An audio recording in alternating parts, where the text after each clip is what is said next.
Buenas tardes, buenas noches. Esta vez tenemos el placer de entrevistar al doctor Antonio Laceras. Él es psicólogo social, doctor en psicología social, escritor y investigador de algunos de los enigmas más interesantes del universo y de la humanidad. ¿Cómo estás, Antonio? Buenas tardes, buenas noches.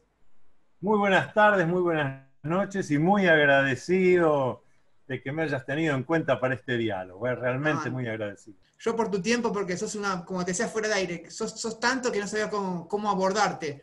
¿Vos cómo te definís, Antonio? Fíjate que es interesante lo que me acabas de preguntar. Lo expresaba hace pocos días en un vivo que hice en Facebook, porque se ha creado una institución que se llama Instituto Humanístico del Río de la Plata, me han designado presidente. Y entonces, hablando con el resto del grupo del instituto, me decían, ¿cómo hacemos la definición? Sí, Y yo les dije, mi mejor definición es: yo soy un hombre, un buscador, partiendo de que como nada de lo humano me es ajeno, y eso no se circunscribe a la especie humana y al planeta Tierra, sino el cosmos todo, a todo lo que podemos percibir, a todo lo que podemos intuir, a lo parapsicológico, a lo espiritual, a la imaginación y a la fantasía, de manera tal que esa es mi definición. Soy un buscador, un investigador, al cual, como decía Terencio, nada del humano le es ajeno. muy bien. Estamos dentro de una pandemia. ¿Cómo la estás viendo vos personalmente y cómo ves que la sociedad la está viviendo también? Yo desde mucho tiempo atrás, y se lo he enseñado a mis alumnos, digo siempre, el ser humano tiene dos condiciones que ninguna otra especie en el planeta Tierra cuenta. Uno es el libre albedrío, es decir, el ser capaz de tomar decisiones. Y la otra cuestión es que los humanos tenemos un pensamiento racional, reflexivo, positivo y creativo. Empecemos por ahí. Sí, ¿Cuál terminas poniéndola a tu favor? Esto hace miles y miles de años ya lo sabían los chinos cuando generaron en su escritura. Hay un ideograma en la escritura china que, según cómo está en la frase, puede leerse crisis o puede leerse oportunidad.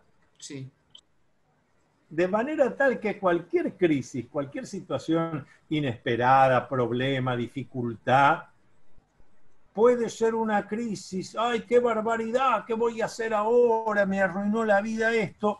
O puede ser una oportunidad para empezar algo nuevo, para un término que usamos desde hace un tiempo, que es reinventarse. Yo particularmente me reinvento todo el tiempo, por lo que decíamos recién, se me ocurren nuevas ideas, descubro cosas que me interesan. Así que he pasado desde el comienzo de la pandemia hasta acá, y seguiré así hasta que esto concluya, que va a concluir en una nueva etapa de la humanidad, obviamente. Lo he sí. pasado con mi pensamiento racional, reflexivo, positivo y creativo, escribiendo, dando clases a distancia, terminando nuevos libros. El año pasado salió mi libro Belgrano y la masonería. Ahora, en mayo, aparece una biografía mía del general Las Heras, del Sí, héroe invicto de las guerras de la independencia, sí. un libro que se va a llamar Las Heras, el militar, el hombre. Sigo escribiendo para revistas y diarios de todo el mundo, especialmente de la Argentina, dando entrevistas, y dedicando tiempo, que esto es fundamental, tiempo a pensar, a reflexionar, tiempo a la introspección, a la espiritualidad. La espiritualidad no tiene nada que ver con las religiones. La espiritualidad, es decir, la condición trascendente, ir buscando todos los días el sentido de mi vida. Así que la verdad lo paso muy ameno, muy entretenido y además siempre cerca de mis seres queridos, de mis afectos. La verdad que perfecto, está bueno pasarlo así. ¿Vos cómo ves el tema de la vacunación y eso? ¿Vos estás inscripto o algo? ¿O pensás que pasás por la vacunación que no te vas a inscribir? ¿Cómo lo vas viendo vos eso en tu vida personal? En el preciso instante en que el gobierno de la Ciudad de Buenos Aires habilitó en la web la posibilidad de que los mayores de 65 años, yo tengo 68, Sí, podíamos inscribirnos, inmediatamente me inscribí. Estoy esperando que me den el día y la hora porque me llegó un mail diciendo que no había vacunas suficientes, así que sí, cuando sea el día y la hora iré gustosamente. Sobre las vacunas tengo algunas cosas que decir, sobre todo de lo que conocemos, de las vacunas anteriores, que son las que conocemos, de la vacuna antigripal sí. para atrás. ¿Cuánto se ha beneficiado la humanidad con esos conocimientos científicos? Estamos acá. Estamos acá y en buenas condiciones. Sí, Yo por sí, mi edad soy de los que, siendo un chico de 5 años, fui al hospital llevado por mis padres a que me dieran la vacuna, esa se inyectaba, la vacuna Salk contra la parálisis infantil, contra la poliomielitis, sí. en una época que había justamente una pandemia. De polio, si me acuerdo. Leí en realidad, no me acuerdo, leí. Claro. Y Sí. cuántos niños de aquella época quedamos sanos gracias a eso. Después vino la vacuna de Albert Sabin, Sí. que ya es La una gotita gotita. Está buena esa, sí. Yo me acuerdo de esa. que se ponía en un pancito de azúcar y se lo ponían a uno en la lengua. Eh, la vacuna antidifterica, la antivariólica contra la viruela, algo Sí, terrible. Bueno, estos son los grandes desarrollos y hallazgos de la ciencia sí, que tenemos que estar agradecidos. sí. La verdad que tampoco se sabe mucho de esta pandemia, ¿no? O sea que es como que la vacuna se va a ir probando casi cuando la van inyectando, ¿no? Lamentablemente porque no hay tiempo, Antonio. Esta es una situación inédita. Primero, porque sobre el COVID-19 en particular, la ciencia conoce poco. Siento que Además, hay poca información sobre el COVID. pero porque la ciencia conoce poco realmente. Tiene condiciones de mutación. Sí, Fíjate que se está hablando, bueno, de la mutación de Manaos, de la sí, brasileña, de la inglesa, sí. y algo que va cambiando a tal velocidad, a los científicos los altera mucho, porque la ciencia es algo, todos los que hemos estudiado metodología de la investigación científica, Sí, conocemos que la ciencia es algo que requiere tiempo. Vos haces un experimento a ver qué resultado da, un colega repite ese experimento a ver si da lo mismo, entonces varios pasa lo mismo, lo publicamos en una revista, se llama de referato, es decir, que hay gente que hace la crítica antes de publicar, si pasa esa crítica se publica, otros científicos lo ven, buscan repetir el experimento. Bueno, todo eso lleva 1, 2, 3, 4, 5, 10 años. Aquí no hay tiempo.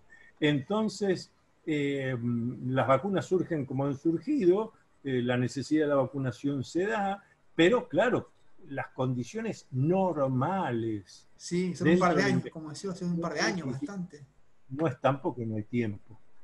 Pero vuelvo a decir, porque hay poco conocimiento sobre este virus. Fíjense ustedes que todavía hoy científicos muy reconocidos, los invito a que lean, por ejemplo, el suplemento de Ciencia y Salud que todos los domingos publica, está en la web, no hay que Sí, comprarlo, el diario La Prensa de Buenos Aires, el tricentenario diario La Prensa. sí, Ahí los directores de ese suplemento hacen un trabajo magnífico, ya desde el año pasado, eso sale todos los domingos, con científicos de distintas partes del mundo, gente renombrada, académicos, investigadores, y muchos de ellos reconocen, no tenemos certeza de dónde surgió el COVID.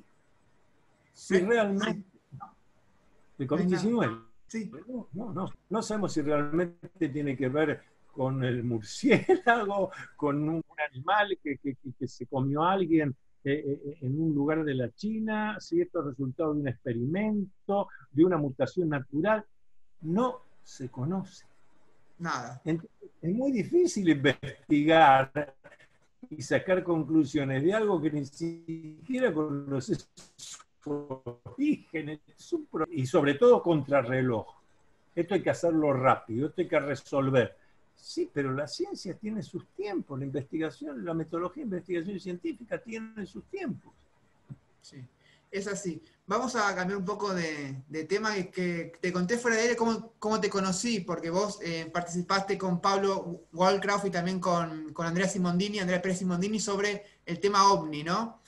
Contame Sí. vos si tuviste alguna experiencia o cómo vivís personalmente el fenómeno este que inquieta, ¿no? Desde la antigüedad hasta ahora, ¿no? A la humanidad. Bueno, fíjate que yo publiqué mi primer libro sobre el tema con un título que solo se me hubiera ocurrido a mí, el editor tendría que haberme corregido, un título extenso, Informe sobre los visitantes extraterrestres Sí. y sus naves voladoras, Claro. pero un libro que me dio muchas satisfacciones porque en la Argentina se editaron varias ediciones, en México también, pero yo publiqué ese libro a una edad de aquella época que tuvo que ir mi padre a firmar el contrato, porque yo no había cumplido 21 años todavía. Eras re menor, mirá, de aquella estabas a full, desde chico. Sí, pero además, ahí voy a dar un ejemplo de lo que es el pensamiento racional, reflexivo, positivo, creativo. Sí. Yo desde niño decía, me interesaba el tema, en aquella época se decía platos voladores, Sí. Desde niño me interesaba el tema, y yo decía, yo voy a escribir libros de platos voladores, después eran de ovnis. Sí. Y todos me contestaban lo mismo. Publicar libros es algo muy difícil, eso hay que tener contacto, eso tal cosa. O sea, desde mi familia, amigos, maestros, profesores del secundario, todos se ocuparon de desahuciarme. Todos. Sí. No se puede. Menos en la Argentina, un mercado muy pequeño. ¿Sabes qué hice yo? Algo muy simple. Agarré en aquella época la guía telefónica, Sí. agarré las direcciones de todas las editoriales que había en la ciudad de Buenos Aires y a cada uno le mandé una carta diciendo, yo tengo este libro así, así, que trata de esto, usted me lo publicaría, usted me lo publicaría. Sí. Y, escucha, voy a hablar de alguien que me voy a emocionar porque falleció hace pocos meses. El poeta, periodista, crítico, ensayista y editor Rodolfo Alonso, que tenía la editorial Rodolfo Alonso editor, y estoy en casa, suena el teléfono, en aquella época el teléfono negro de cable. De línea, sí, me acuerdo. Claro, de línea. Antonio Las Heras está, mi padre se llamaba igual que yo. ¿Cómo vos se llamaba? Sí, por eso yo firmaba Antonio Las Heras hijo, para que no hubiera... Sí, pues te acostumbraba en aquella época de que él se llama igual el padre y el hijo, ¿te acordás? Claro. Sí. Entonces yo atiendo el teléfono y preguntan por Antonio Las Heras, entonces le digo, Soy ¿el yo. padre o el hijo? Claro, a raíz de la carta de escritor, el hombre piensa Que era un mayor. Claro, y entonces me dice, debe ser el padre, porque yo soy Rodolfo Alonso, titular de la editorial Rodolfo Alonso, hemos recibido una carta, igual no soy yo, soy el hijo. Y así se publicó Informe sobre visitantes extraterrestres y naves voladoras, pero toda esta vuelta esto pasó hace 48 años, Sí. Toda esta vuelta es para decirte que pienso sobre el tema lo mismo que escribí en el prólogo de ese libro, donde yo dije, y repito hoy, le llamamos ya en esa época ovnis, le llamamos Sí. ovnis. OVNI es objeto volador no identificado. No es sinónimo de una máquina alienígena, es eso. Ahora, el ovni puede ser un fenómeno meteorológico, Sí. pero descartemos eso. Puede ser un fenómeno astronómico, descartemos eso. Puede ser un fenómeno creado por el hombre, basura espacial, un globo sonda, descartamos eso. Lo que queda es lo que llamamos vehículo extraterrestre dirigido, VED. Sí. ¿Y por qué vehículo extraterrestre dirigido? Porque son las tres cosas seguras que podemos someter a la crítica. Vehículo porque es un medio de transporte, extraterrestre porque no está hecho por nuestra humanidad, sí, y dirigido porque hay una guía inteligente detrás. Si el vehículo viene de otros planetas o de universos paralelos, sí, si está dirigido a distancia, telecomandado por robots telepáticamente o por alienígenas, bueno, todo eso, todo puede ser, todo eso es posible. Pero lo concreto es que algunos ovnis son vehículos extraterrestres dirigidos y sobre esto cualquier discusión termina siendo vana porque hay demasiadas pruebas al respecto. Demasiadas pruebas. ¿Y vos pensás que el objetivo de venir acá, que es como que vienen del futuro o que vienen de una dimensión paralela? Vos personalmente, ¿vos cómo lo sentís, Antonio, eso? Que todo puede ser. ¿Y por qué digo que todo puede ser? Porque, de vuelta, aplicando el pensamiento racional y reflexivo, digo, fíjate, todos los mitos de todos los pueblos, de todos los tiempos, sí, siempre hablan de que los dioses vienen del cielo. Sí, te iba a decir eso, sí. ¿Por qué no vienen de lo profundo del mar? Bueno, en el caso de los griegos, con una mitología tan desarrollada, además de los que estaban en el Monte Olimpo, había Poseidón. Pero es una excepción. Sí.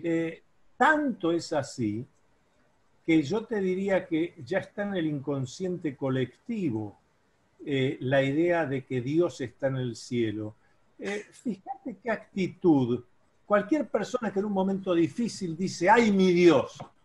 ¿Qué hace? ¿Baja la cabeza al suelo o dice, ¡ay, mi Dios! Y levanta la cabeza? ¿Por qué? Es instintivo.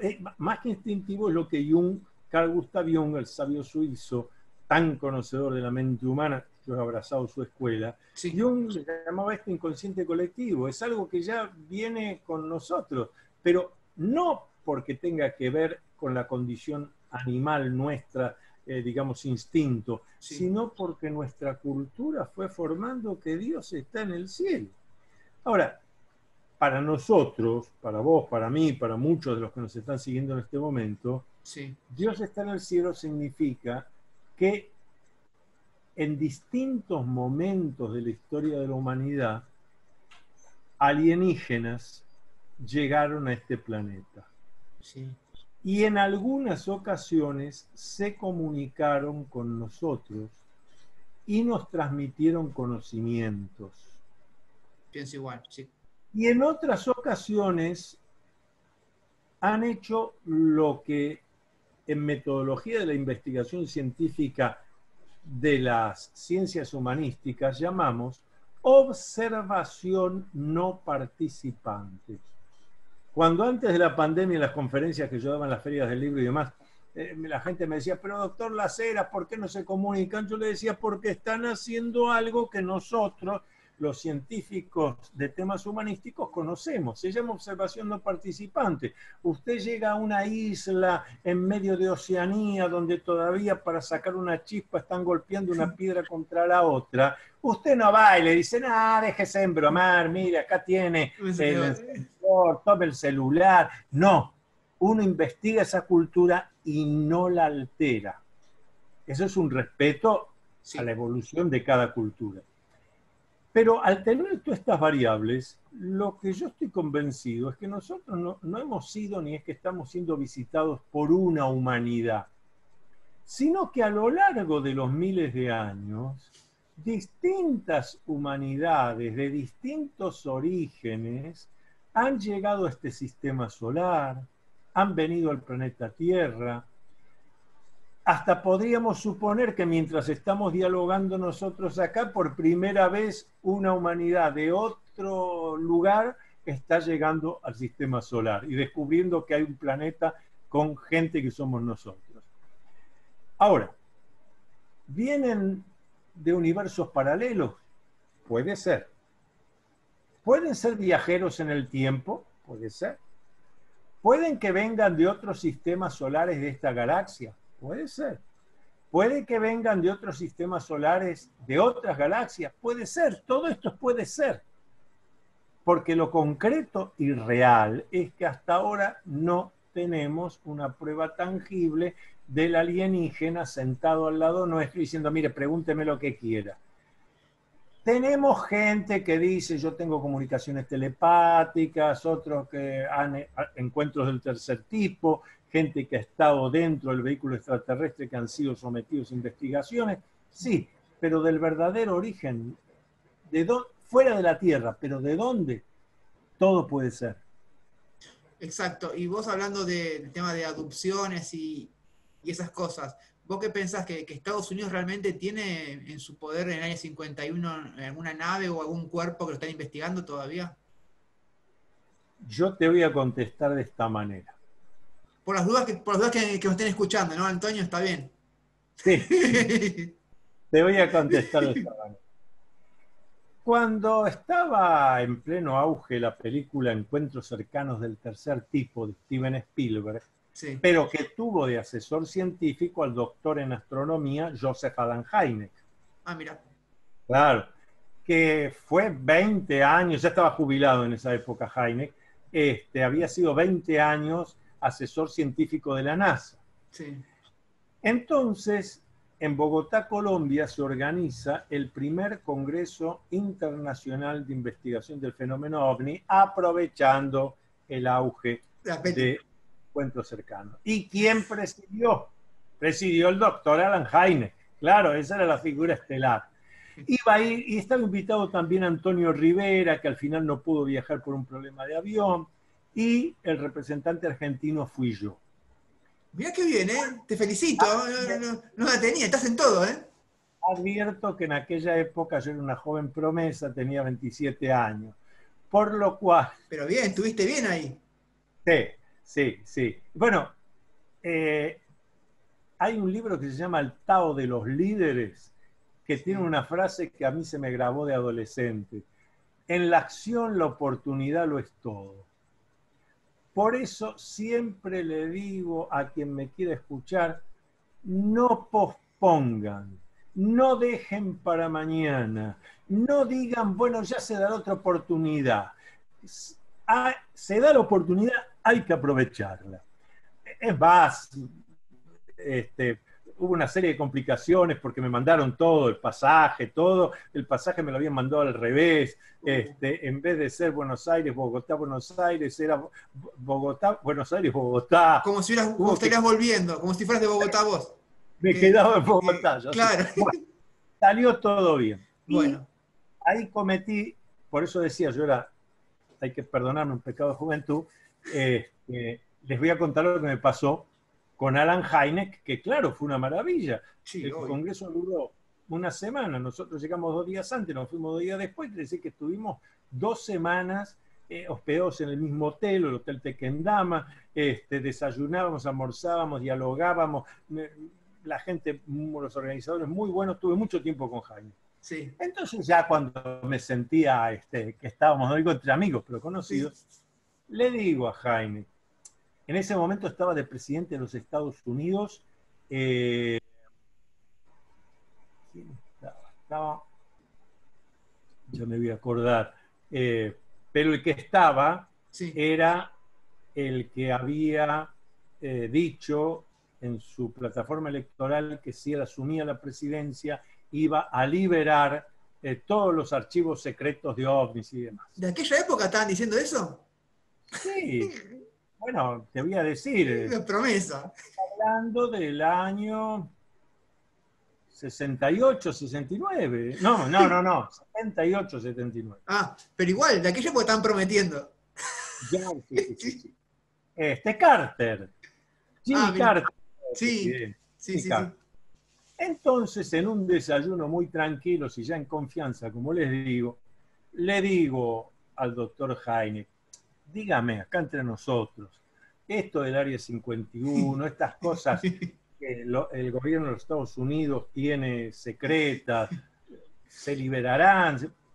Y entonces Heineck, con una sonrisa un poco irónica de profesor universitario que tiene que hablar con su alumno que está un poco descarriado, con gran diplomacia, me dice, bueno, advierto que usted de cómo se maneja mi país conoce poco. Entonces yo puse un rostro como el que acabas de poner vos. Dije, sí, ¿no? ¿Qué me quiso decir? ¿Por qué, doctor? Me dice, porque el presidente de los Estados Unidos, el gobierno, son nada más que administradores. Olvídese, no me digan si estoy cansado, todos me dicen lo mismo. Los secretos que debe tener la NASA. ¿Qué es la NASA? Me pregunta Heineck. Le digo, bueno, Administración Nacional de la Aeronáutica y el Espacio. Bueno, ¿qué entiende usted por administración? Y bueno, te la pateó afuera. Es más una cuestión contable. Te la pateó afuera en realidad la respuesta. No, espera. Menos mal que yo no actué así porque no me hubiera seguido. Bueno, le digo, bueno, administración, los números, claro, me dice exacto, cuánto va de presupuesto para esto, cuánto para lo otro. Ahora, dice, si usted lo que me quiere preguntar es quiénes en mi país son los que manejan los secretos de esto que nos interesa a nosotros, se incluye ahí Heineck, de esto que nos interesa a nosotros, de extraterrestres, de vehículos que vienen de otros mundos. Pues esas son las grandes empresas. El gobierno está muy por debajo. Bueno, a mí me llamó la atención, yo le repregunté, sí. Y entonces él me mencionó 2 o 3 empresas de las que en esa época hacían, yo ya no recuerdo, ganaban las licitaciones, sí, para hacer un satélite y demás. Me dice, esos son los que realmente tienen el poder. Y yo me he detenido unos minutos en esto, porque por eso me quedé pensando también qué fecha era, 1978, 79. Fue la primera vez en mi vida que yo escuché con esa precisión de alguien que me decía, no sea ingenuo, el presidente de los Estados Unidos es un gerente general, el poder está en otros lados, y el poder es secreto. Bueno, ahí empecé a recordar todas las hipótesis conspiracionistas y todo eso. Me detengo ahí y paso en un viaje en el espacio-tiempo a unos años atrás. Sí. Esto que les voy a contar ahora forma parte de un capítulo completo, el diálogo exacto que lo tengo grabado y que forma parte de un capítulo de este libro mío que se llama OVNIs, los documentos secretos de los astronautas. Para hacer ese libro yo junté mucho material investigativo, pero también hablé tranquilamente con algunos astronautas. Con el que les voy a hablar ahora, pasamos una tarde inolvidable de domingo, nos vimos en otras ocasiones, pero hablo exactamente de lo que desgrabé para OVNIs, los documentos secretos de los astronautas. Pasamos una tarde de domingo tomando té, muy amable, para que no hubiera errores con una traductora inglés-castellano, a pesar que está todo grabado. Me voy a referir al diálogo que tuve con Edgar Mitchell. Sexto hombre en pisar la luna, miembro de la tripulación del Apolo 14, es decir, no me voy a referir a ningún, bueno, más o menos conocedor, no. Este es el sexto hombre en pisar la luna, Edgar Mitchell. Sí. En el diálogo le hago la misma pregunta que le había hecho décadas atrás a Alan Hynek, pero esta vez lo hice con prudencia, así que ya sabía dónde tenía que ir yo. La pregunta que le hice es, ¿quiénes son los que realmente ocultan los secretos? Bueno, perfecto. Por ejemplo, entre los distintos diálogos que tuve con Mitchell, en una ocasión le pregunto sobre el tema del incidente Roswell, porque hay un libro mío que justamente se llama El incidente Roswell, Mirá. publicado en castellano pero editado en Estados Unidos. Y entonces le digo, ¿qué le parecía? Y me dice algo que pocos conocen. Me dice Mitchell, vea, yo soy de ahí, y cuando eso ocurrió yo era un niño. Mirá, qué casualidad todo. Y él, bueno, y él me dice, mi familia, o sea, los que eran mayores que él, era un niño, los periodistas de la zona, los agricultores, una zona de agricultura, todos conocíamos de que se había estrellado algo, que sacaron cuerpos, dice, y después nos querían venir a decir que en realidad era un globo de prueba y que adentro tenía muñecos. Dice, usted no sabe, me decía Mitchell, usted no sabe lo ofendido que estaban los agricultores y demás, porque dice, quiere decir que nos tratan de ignorantes, de que nosotros no somos incapaces de diferenciar un muñeco en aquella época, ni siquiera de plástico, de goma. Imagínate qué época hablamos, no había plástico todavía, no había bolsitas de plástico. Bueno, muñeco de goma, con algo que se notaba que tenía con textura, no, bueno, sí, antropomorfa.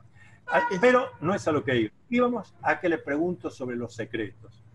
Y ahí Mitchell se extiende en la misma línea que me había hablado Alan Hynek.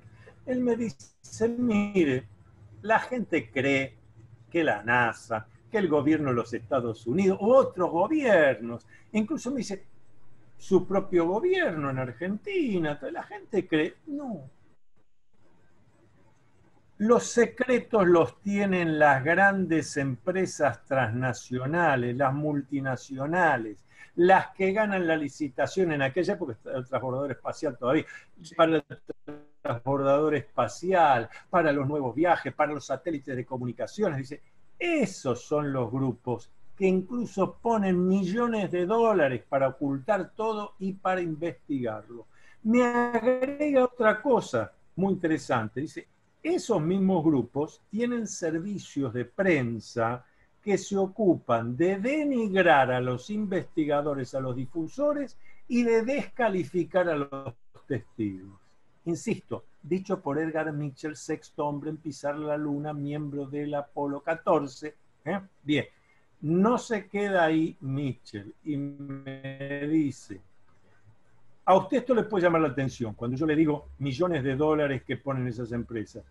Millones de dólares es poco para lo que ellos esperan rescatar, porque son los que van a buscar donde se ha producido un crash, un accidente de un vehículo extraterrestre dirigido, juntar todo para ver qué tecnología, pero no para difundirla ni para que usted se entere en el New York Times, me dice Mitchell. No va a salir. Dice, eso se oculta para poder vender un nuevo avión invisible al radar, o un microsatélite. Dicho sea de paso, después se pusieron, en los últimos tiempos se pusieron de moda los microsatélites. Muchos de los satélites, objetos enormes, son pequeñísimos.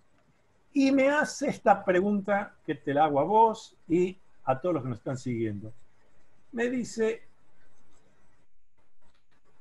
que por mi edad, él se daba cuenta que yo de chico debo haber tenido en la casa de mis padres el televisor a válvulas, sí, la radio a válvulas. Sí, de verdad. Sí, obvio. Bueno, está bien. Para los que no conocen y son jóvenes, eso significa que cada televisor tenía objetos dentro del tamaño de este vaso que se llamaban válvulas. Esas válvulas se calentaban, se quemaban, había que cambiarlas, eran cosas enormes. Y por supuesto no había ni televisores ni radios que fueran portátiles, porque eran enormes y había que enchufarlos. Entonces, fíjate la pregunta que me hace Jaime.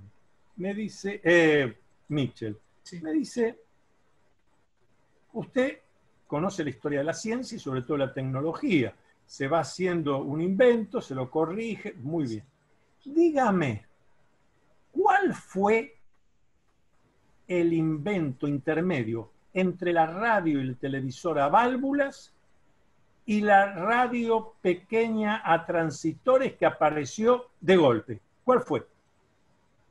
Uy, mataste. El telégrafo, Tiene ¿no? razón, no ninguno. Además, ni se me ocurrió. Me hizo acordar cuando mi padre llegó a casa con una radio que la marca era Spica, una radio que era de este tamaño, portátil, sí. de un celular, Sí. llevaba pilas adentro, y todos contentos porque se podía ir con la radio escuchando música en la mano. Bueno, Sí. es verdad, no hubo tránsito, no hubo, como pasó con los celulares, que primero eran unos teléfonos Sí, enormes, ahora chiquito. hoy es chiquito, claro, pero nosotros vimos cómo se fue modificando. Sí. Con los radios a transistores, con la miniaturización, Sí.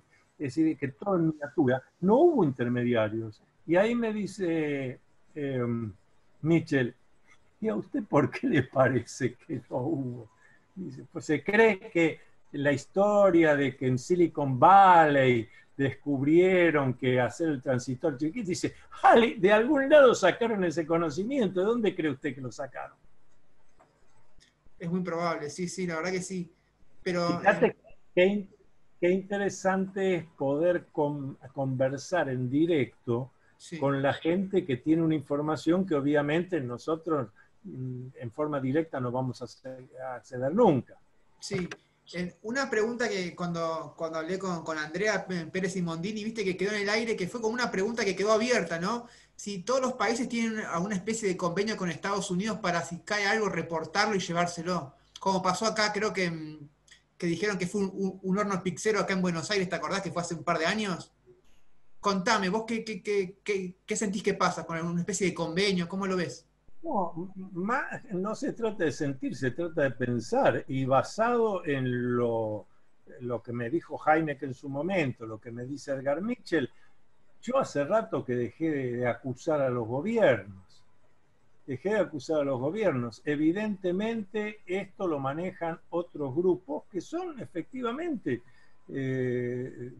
transnacionales, que son las más interesadas o sea, empresas privadas, a eso quiero ir. Empresas privadas que son las más interesadas en tomar conocimientos de naves extraterrestres, de tecnología alienígena, para poder usarlo acá y venderlo.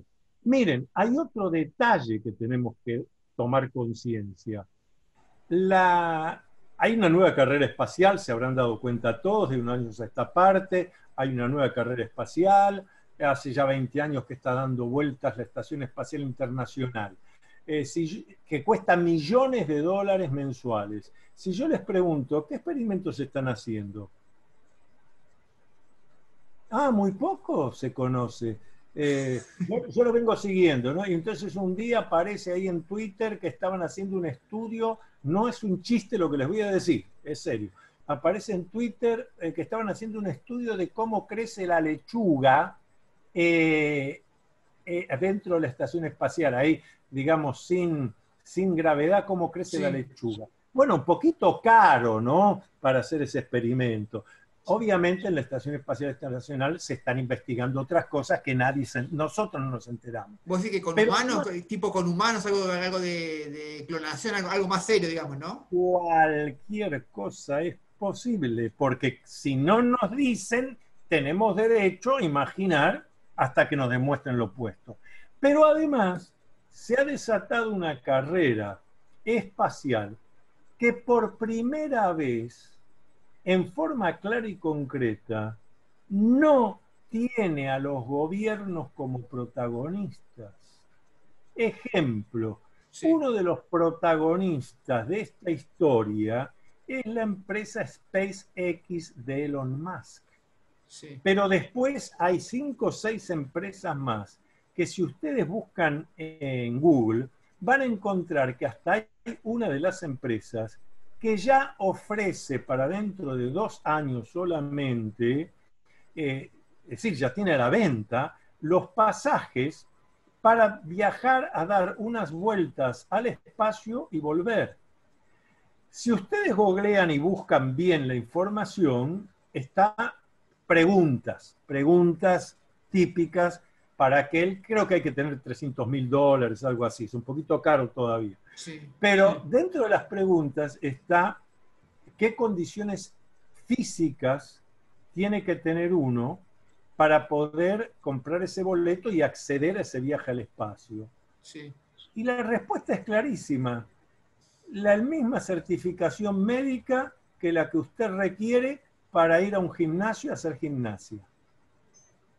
¿Ustedes toman conciencia de lo que yo estoy diciendo? Yo soy de la época que un astronauta tenía que estar meses haciendo prácticas, que lo ponían en una rueda para la gravedad.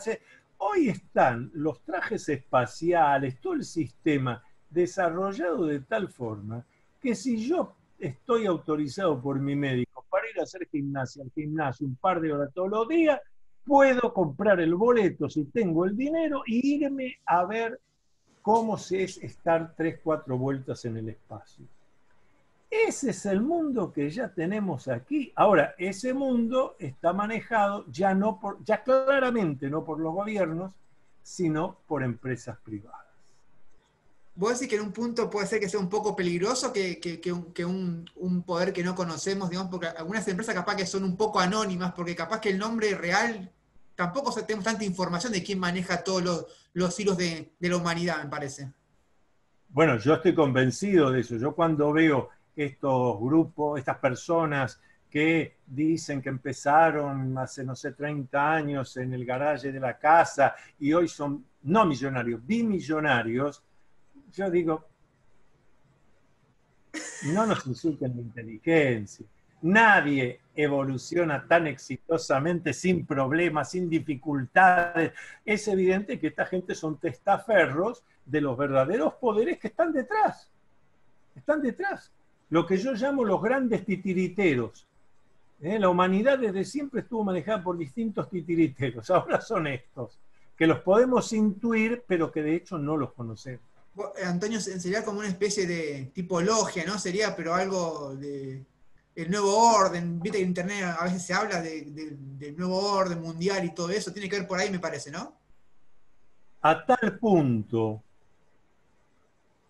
que lo que Edgar Mitchell me dice, y yo lo desgrabé textual, él me dice, esto es algo así como una logia.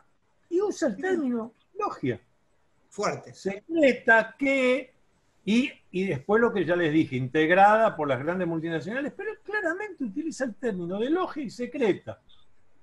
Por eso nunca son los que aparecen en los medios, los que aparecen en televisión, eso es un testaferro. Y entonces aparece, acá está el hombre exitoso que empezó de la nada y hoy es bimillonario. Pero los grandes titiriteros están detrás, como han estado siempre. Así que el término logia o grupo secreto o sociedad secreta está perfecto. Es perfecto. Y la verdad que pasa que como personas como vos, como yo, es como que lo puedes intuir y tampoco hay muchas pruebas, pero la gente común como que no se da cuenta de esto. Siempre se come el tema del presidente, ¿viste? Y los políticos, y eso es toda una pantalla, me parece, Antonio, para mí. Lo que llamamos la gente común, normal, Sí. tiene su cabeza ocupada en una cantidad de situaciones que no le permite tener un minuto disponible para hacer estos razonamientos. Vos fíjate que yo que vengo denunciando el materialismo consumista desde los años 90, siempre digo, y sobre todo cuando trabajamos en psicología social, sociología, incluso psicología, siempre digo que el gran éxito del materialismo consumista fue quitarle el tiempo personal a la gente.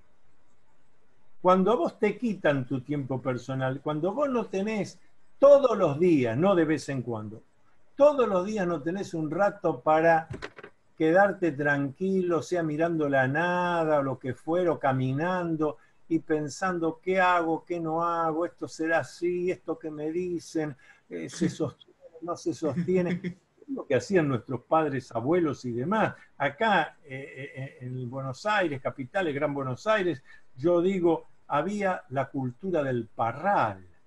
Las casas tenían el jardincito con el parral y nuestros mayores llegaban, terminaban el día, trabajo, lo empleo, lo que fuera, el que era comerciante, y si el clima lo permitía, abajo del parral había una mesita, se tomaba un vermú y se hablaba.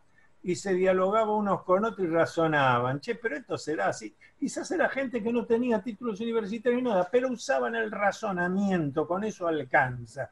Y entonces era difícil engañarlos. Surgió el materialismo consumista y produjo el engaño de que para vivir bien, para vivir feliz, vos tenés que estar consumiendo todo el tiempo. A tal punto que hasta se generó un concepto único en toda la historia de la humanidad, y además por eso también ilusorio, que se llamó zona de confort. Se le hizo creer a la gente que realmente si uno compraba esto, aquello, tenía lo otro, se iba de vacaciones de tal forma, y vivía confortable, incluyendo el confortable el tener garantías y seguridades. Me permito señalar, por si alguno de los que nos sigue tiene dudas, que vivir implica que no hay ni garantía ni seguridades. Hay que construir todos los días hay que despertarse y decir qué dificultades, qué problemas, qué imprevistos tendré que vencer hoy o resolver hoy. Si a usted le pasa eso, está vivo, quédese tranquilo.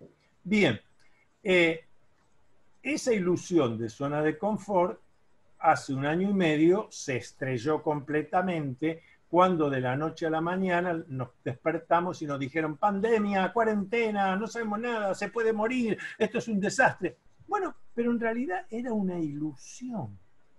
Pero el sistema de los grandes titiriteros, que lo que estaba buscando es tener productores y consumidores. Entonces, vos trabajás, estás todo el tiempo, pero eso te sirve para consumir, pero cada vez estás más endeudado. Sí. Y hasta pasan, claro, no, porque tenés que estar endeudado, porque si estás endeudado estás suficientemente ansioso, angustiado y un poco deprimido, por lo cual no vas a tener tiempo para ponerte a reflexionar y decir, esto lo tengo que cambiar. A tal punto esto es así que ustedes pueden buscar en internet, van a encontrar presentaciones que se han hecho en congresos, jornadas de negocios internacionales, donde ha habido expositores que sin que les tiemble el pulso claramente han dicho, tenemos que trabajar para pensar cómo hacemos que cuando duerme la gente siga consumiendo, porque son horas que están ahí perdidas, está durmiendo y no gasta, no consume, lo van a encontrar. Yo lo vi eso, creo que fue el dueño de Netflix, creo, ¿no? Que dijo eso. Bueno, esa es una de las claves, pero no consiguió que uno consuma dormido. Lo que Netflix consiguió es, con sus series y demás, atrapar al espectador de manera tal que son las 2 de la mañana, las 3, las 4, las 5, las 6, y la persona sigue atrapada ahí. Claro, pero después se tiene que levantar, ir a trabajar, lo que sea. Tiene que ser productivo después para seguir ganando más plata, ¿no? Es fuerte. Hay estudios hechos actuales que demuestran cómo el cambio, no ahora con la pandemia, hablo antes. Bien normal. Cómo, claro, el cambio de horarios a raíz de la gente que se quedó enganchada en Netflix terminó generando problemas empresariales por la cantidad de gente que llegaba tarde y mal dormida. Entonces, tarde de un lado y mal dormida, no estaban en condiciones de hacer bien su trabajo, lo hacían mal, perjudicaban. Bueno, ahora, no es esa la idea que planteaba esta gente. Lo que plantea esta gente es que la persona duerma, porque tiene que dormir, obviamente, tiene que estar hábil para gastar y consumir, pero que mientras duerma, a ver de qué forma hacemos consumir. Bueno, todo eso vino la pandemia, las cuarentenas y se ha ido a un costado del camino, yo digo afortunadamente. Fíjense ustedes hasta dónde había llegado, el término sería la enfermedad mental, Sí. que la idea de vacacionar, de tomarse vacaciones, siempre fue, desde que empezó este concepto, que es del siglo XX, la idea de descanso. Descanso, vacaciones es descanso. Y las vacaciones se habían convertido en otro nivel de ansiedad y de angustia, donde en vez de descansar, había que consumir. Entonces, desde la mañana había que ir a tal lado, había que hacer fila para ir al restaurante, después había la media tarde que llevar a los chicos a tal lado, después a la noche había que ir al teatro, así que te la pasabas consumiendo y angustiado y haciendo fila por todos lados. Por lo cual se generó una frase que quizás los que nos siguen ahora la recuerden. ¿Cuántas veces uno se encontró a alguien después de las vacaciones y dijo, che, ¿cómo te fue? Y la persona contestó, la verdad, volví tan cansado que me tendría que ir de vuelta a descansar. Bueno. Es así, Antonio. Bueno, Los ya, grandes líderes. sí, ya para ir cerrando, ¿alguna reflexión o algún mensaje que quieras dar? Y antes te pregunto, para vos, ¿qué es el éxito? Y después vamos con eso y cerramos, Antonio. El éxito. ¿Qué es para vos el éxito? El éxito es, exitosa es la persona que a lo largo de su vida es capaz de atreverse a concretar sus deseos positivos de vida. Porque deseos tenemos todos, algunos son destructivos, otros son positivos. Pero la cosa es atreverse a concretar los deseos positivos de vida. Ese es el exitoso. O sea que no podés ser exitoso hasta acá, hoy. El éxito no es una cosa momentánea. El éxito es todo un proceso. Bueno, concreté esto, ahora voy por más, voy por aquello, después lo otro. Pero para esto hay que ser, por eso digo atreverse, porque ¿cuántas veces nos encontramos con quien tiene claro cuáles son sus proyectos positivos de vida? No, pero no se dio la condición, pero ¿qué dirán los demás? Pero ahora no puedo. Bueno, entonces ese no es un exitoso, es un fracasado. Pero el Excelente. éxito... Es así, ¿eh? Es como vos decís. Es como vos decís. ¿Y algún mensaje que quieras dejar ya para ir cerrando, que ya nos quedamos sin tiempo casi, Antonio? La verdad que un placer tenerte. Lo mismo estar dialogando contigo. Es muy simple. Vuelvo a insistir en algo que dijimos en algún momento. Para mí, este es el mensaje que me interesa dejar. En el planeta Tierra hay vegetales, hay animales y la especie humana. Los únicos que tenemos capacidad de creación somos los humanos.